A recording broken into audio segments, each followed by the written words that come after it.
जय हिंद। नमस्कार साथियों, आप सभी लोगों का मोस्ट वेलकम है आज के इस नए क्लास में। साथियों, आज के इस क्लास में हम सभी लोग जो है साथियों DRDO CPTEM 11 के एग्जाम के लिए साथियों टॉप मोस्ट इंपोर्टेंट क्वेश्चन को देखने वाले हैं, जो कि साथियों आपके 23 मार्च के एग्जाम के लिए साथियों ये सभी क्वेश्चन जो है काफी इंपॉर्टेंट है। तो आप इस क्लास को बिल्कुल अच्छी तरीके से लास्ट तक देखिएगा और इस क्लास में दिए जाने वाले इन सभी क्वेश्चनों को आप अच्छे से जरूर याद कर लीजिएगा, जिससे कि आप जो है अपने एग्जाम में सभी क्वेश्चन को आसानी तरीके से बना पाएंगे। तो चलिए साथियों क्लास को स्टार्ट करते हैं।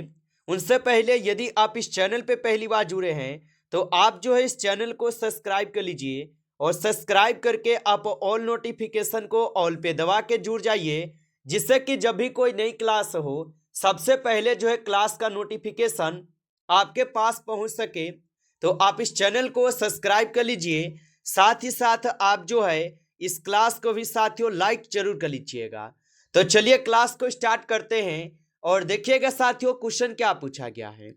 साथियों क्वेश्चन पूछा गया है कि आपस में जुड़ी दो आवेशित वस्तुओं के बीच विद्युत धारा नहीं प्रभावित होती है यदि वे डैश हो। चलिए बताइएगा साथियों, तो आपस में जुड़ी दो आवेशित वस्तुओं के बीच विद्युत धारा नहीं प्रभावित होती है यदि वो साथियों क्या हो। तो आप बताएंगे साथियों जब समान विभव पर हो तब नहीं होती है। ऑप्शन यहाँ पे डी सही जवाब है, याद रखेंगे।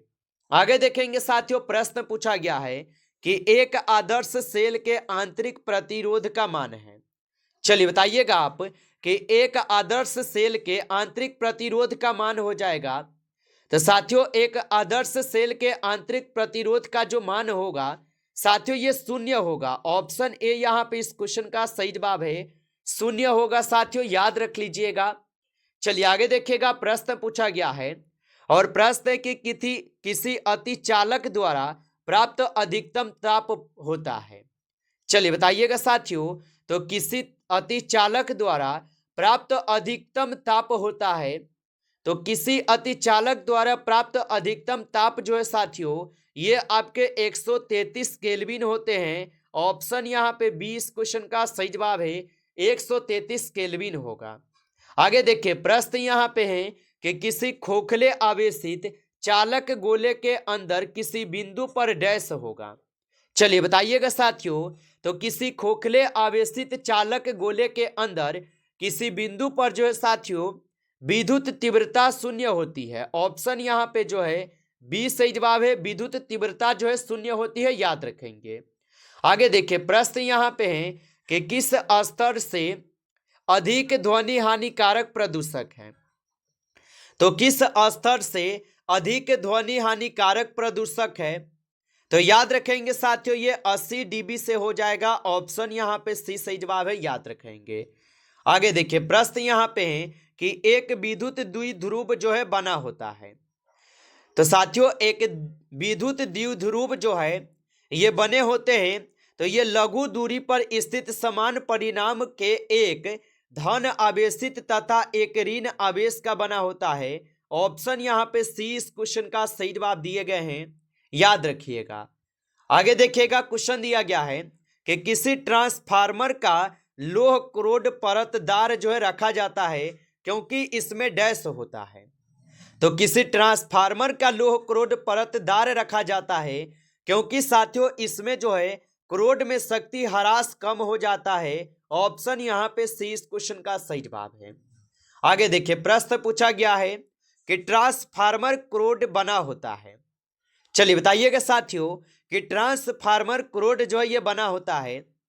तो साथियों ट्रांसफार्मर क्रोड जो है ये आपके बने होते हैं नरम लोहे का। ऑप्शन यहाँ पे 20 क्वेश्चन का सही जवाब है, नरम लोहे के बने होते हैं।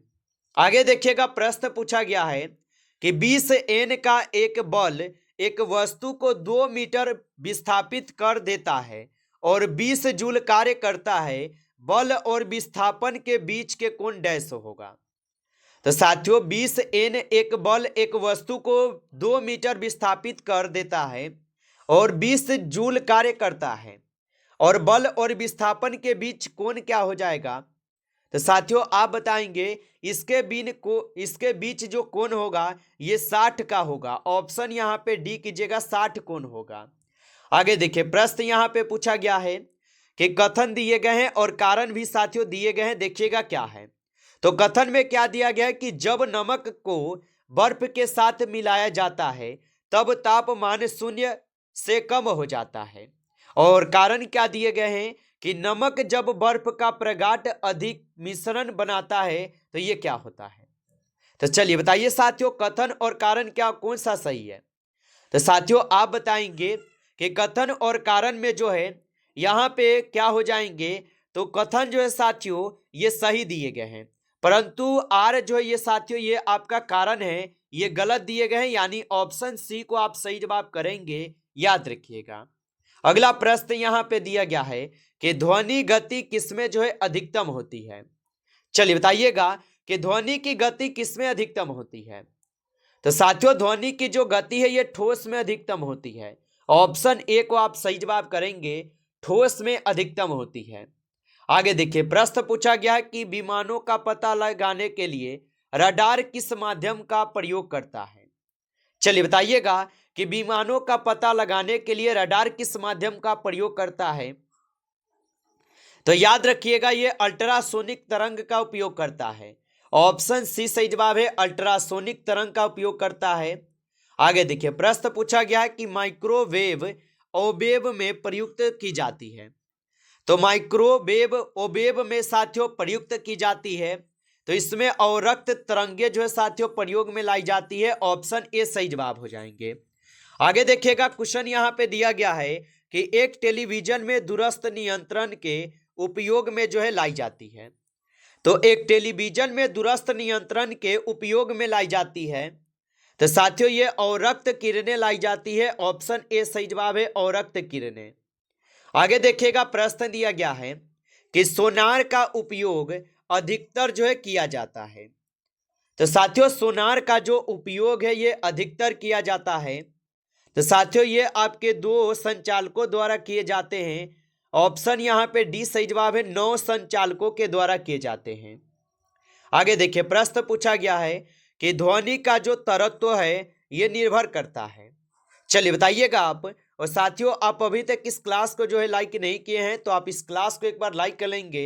नए जुड़े हैं आप इस चैनल पे तो आप इस चैनल को भी सब्सक्राइब करके आप ऑल नोटिफिकेशन को ऑल पे दबा के जुड़ जाइएगा, जिससे कि जब भी कोई नई क्लास हो सबसे पहले जो है क्लास का नोटिफिकेशन आपके पास जो है पहुंच सके। तो आप इस चैनल को सब्सक्राइब जरूर कर लीजिएगा। और बताएंगे साथियों कि ध्वनि का जो तरत्व है ये निर्भर करता है। तो साथियों ये निर्भर किस पे करते हैं, तो ये निर्भर करते हैं साथियों आपके आवृत्ति पे। ऑप्शन यहाँ पे बी सही जवाब है, आवृत्ति पे। चलिए आगे बढ़ते हैं और अगला क्वेश्चन देखिएगा। क्वेश्चन दिया गया है और क्वेश्चन क्या दिया गया है कि रडार प्रणाली जो है ये पाई जाती है। चलिए बताइएगा आप सभी लोग कि रडार प्रणाली जो है ये पाई जाती है। तो याद रखिएगा रडार प्रणाली जो है ये चमगादड़ में पाए जाते हैं। ऑप्शन यहाँ पे जो है 20 क्वेश्चन का सही जवाब है, चमगादड़ में पाए जाते हैं। अगला नंबर क्वेश्चन दिया गया है कि ध्वनि का वेग जो है अधिकतम होगा। चलिए बताइएगा आप कि ध्वनि का जो वेग होगा ये अधिकतम कहाँ पे होगा। तो याद रखिएगा साथियों ध्वनि का वेग जो है ये इस्पात में अधिकतम हो जाएगा। ऑप्शन डी कीजिएगा सही जवाब, इस्पात में हो जाएगा। अगला नंबर क्वेश्चन देखिएगा। क्वेश्चन दिया गया है कि वृक्ष के पत्ते की सरस राहट जो ये डेसिबल स्तर क्या है। तो वृक्ष के पत्तों की सरसराहट डेसिबल स्तर क्या है। तो इसकी डेसिबल की बात की जाए तो ये 20 डेसिबल हो जाएगा। ऑप्शन यहाँ पे 20 सही जवाब है। आगे देखिए प्रश्न पूछा गया है कि दूर संचार के लिए प्रयुक्त तरंगे हैं। चलिए आंसर लगाइएगा कि दूर संचार के लिए जो है प्रयुक्त तरंग कौन सी है। तो दूर संचार के लिए प्रयुक्त तरंगे जो है यहाँ पे हो जाएंगे माइक्रोवेव तरंग। ऑप्शन यहाँ पे डी सही जवाब है, माइक्रोवेव तरंग हो जाएंगे। आगे देखिए क्वेश्चन दिया गया है कि टीवी रिमोट कंट्रोल द्वारा किसका प्रयोग किया जाता है। तो टीवी रिमोट कंट्रोल द्वारा किसका प्रयोग किया जाता है। तो याद रख लीजिएगा यहाँ पे सूक्ष्म तरंगों का प्रयोग किया जाता है। ऑप्शन डी को सही जवाब करेंगे। आगे देखिएगा प्रश्न दिया गया कि जल का वाष्प में परिवर्तन कहलाता है। चलिए बताइएगा कि जल का वाष्प में परिवर्तन क्या कहलाता है। तो जल का वाष्प में जो परिवर्तन होता है ये भौतिक परिवर्तन कहलाते हैं। ऑप्शन बी को आप सही जवाब करेंगे, भौतिक परिवर्तन कहलाते हैं। आगे देखिएगा प्रश्न दिया गया कि जंग लगने से लोहे का भार डैश होगा। चलिए बताइएगा, तो जंग लगने से जो है लोहे का भार जो है साथियों बढ़ता है। ऑप्शन ए करेंगे सही जवाब, बढ़ता है, याद रखिएगा। चलिए अगला प्रश्न देखिएगा। प्रश्न दिया गया निम्नलिखित में से कौन सा लौह धातु के क्षयकरण में आवश्यक है। चलिए बताइएगा निम्नलिखित में से कौन सा लौह धातु के क्षयकरण में आवश्यक है। तो याद रख लीजिएगा ऑक्सीजन तथा नमी। ऑप्शन यहाँ पे बी सही जवाब है, ऑक्सीजन तथा नमी होगा। आगे देखिएगा प्रश्न दिया गया कि ब्लीचिंग पाउडर में कौन सा रासायनिक यौगिक होता है। चलिए बताइएगा, तो ब्लीचिंग पाउडर में कौन सा रासायनिक यौगिक होता है। तो याद रख लेंगे साथियों, इसमें कैल्शियम ऑक्सी क्लोराइड होते हैं। ऑप्शन यहाँ पे बी सही जवाब है, कैल्शियम ऑक्सी क्लोराइड होते हैं। आगे देखिए क्वेश्चन दिया गया है कि अम्लीय मिट्टी को सुधारने के लिए कौन सी चीज जो है मिलाई जाती है। तो साथियों अम्लीय मिट्टी को सुधारने के लिए कौन सी चीज की यहाँ पे मिलाई जाती है। तो साथियों इसमें चूना मिलाई जाती है। ऑप्शन ए को सही जवाब करेंगे, इसमें चूना मिलाई जाती है। आगे देखिए क्वेश्चन यहाँ पे है कि निम्न में से कौन सा आयन अत्यधिक क्षारीय है। चलिए बताइएगा आप कि निम्न में से कौन सा आयन अत्यधिक क्षारीय होगा। तो यहाँ पे जो एफ होगा ये साथियों अत्यधिक क्षारीय आयन है। आगे देखिएगा प्रश्न दिया गया है कि निम्नलिखित अम्लों में से किस अम्ल का उपयोग कार्बोबैक्टीरियो में किया जाता है। चलिए बताइएगा साथियों कि निम्नलिखित में से किस बैक्टीरियो का उपयोग कार्बोबैक्टीरियो में किया जाता है। तो याद रख लीजिएगा सल्फ्यूरिक अम्ल का उपयोग करते हैं। ऑप्शन सी सही जवाब है, सल्फ्यूरिक अम्ल हो जाएगा। आगे देखिएगा क्वेश्चन यहाँ पे है कि पुरुष लिंग का निर्धारण मनुष्य में कौन सा क्रोमोसोम करता है। चलिए बताइएगा साथियों कि पुरुष लिंग का निर्धारण मनुष्य में कौन सा क्रोमोसोम करता है। तो आप याद रखिएगा साथियों इसमें करते हैं वाई क्रोमोसोम। ऑप्शन यहाँ पे जो है 20 क्वेश्चन का सही जवाब है, वाई क्रोमोसोम करते हैं। चलिए आगे देखिएगा अगला प्रश्न यहाँ पे दिया गया है और प्रश्न है कि स्तनधारियों का उद्भव किस काल में हुआ। चलिए बताइएगा कि स्तनधारियों का उद्भव किस काल में हुआ था। तो स्तनधारियों का उद्भव हुए थे साथियों ट्राइएसिक काल में। ऑप्शन ए सही जवाब है, ट्राइएसिक काल में। आगे देखिए प्रश्न यहाँ पे दिया गया है जीन के भीतर क्षार अनुक्रमण परिवर्तन कहलाता है। तो जीन के भीतर क्षार अनुक्रम परिवर्तन कहलाता है। तो साथियों ये उत्परिवर्तन कहलाते हैं। ऑप्शन बी सही जवाब है, उत्परिवर्तन। आगे देखिए प्रश्न दिया गया कि डीएनए की द्विकुंडलिनी संरचना किसके द्वारा दी गई थी। तो डीएनए की द्विकुंडलिनी संरचना जो किसके द्वारा दी गई थी। तो ये दिए गए थे वाटसन तथा क्रिक के द्वारा। ऑप्शन यहाँ पे बी सही जवाब है। आगे देखिएगा प्रश्न दिया गया है कि जैव विकास के संदर्भ में सांपों में अंगों का लोप होने को स्पष्ट किया जाता है। तो साथियों इसे अंगों का उपयोग तथा अनुपयोग कहते हैं। ऑप्शन ए सही जवाब है, यहाँ पे याद रखेंगे। आगे देखिए प्रश्न दिया गया है कि विकास के उत्परिवर्तन सिद्धांत का प्रतिपादन किया था। तो विकास के उत्परिवर्तन सिद्धांत का प्रतिपादन किसने किया। तो ह्यूगो डी ब्रिज किए थे। ऑप्शन यहाँ पे डी सही जवाब है, ह्यूगो ब्रिज किए थे। नमस्कार साथियों, इस क्लास में टॉप 35 क्वेश्चन थे जो कि काफी इंपॉर्टेंट और सिलेक्टेड क्वेश्चन थे। ये सभी क्वेश्चन साथियों यदि आपको क्लास अच्छा लगा हो तो आप इस क्लास को लाइक कर लीजिए।